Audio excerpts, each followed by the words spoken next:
Have you ever wondered how your Spotify playlist knows exactly what song you will vibe to next? Or how Google magically finds that one image you can't describe? Or how ChatGPT magically understands your vague, half-baked question? Well, it's not mind reading, it's vector embeddings. Alright, let's take a very simple example. Imagine you run a pizza shop.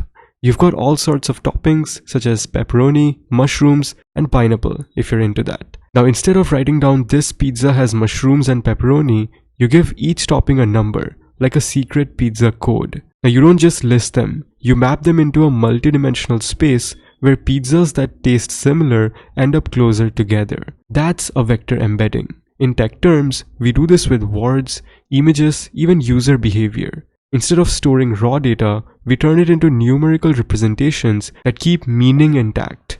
So if dog is close to puppy in vector space, AI knows they are related, without ever needing a dictionary. This is how AI actually understands stuff. Google search uses embeddings, ChatGPT uses embeddings, and that YouTube recommendation section, ruining your productivity, also uses embeddings. Alright, embeddings are cool, but what happens when you need to search through millions or billions of vectors fast? That's where vector databases come in. Instead of doing slow, boring text searches, they find the closest vectors. Basically, the nearest neighbors in that multidimensional space. It's like Tinder, but for data. Instead of swiping left and right, it just knows what's the best match. Now, if you want to try out vector databases, there's Pinecone or FAISS or VV8, each optimized for different use cases. Some are blazing fast, some are scalable, and some promise to never ghost you.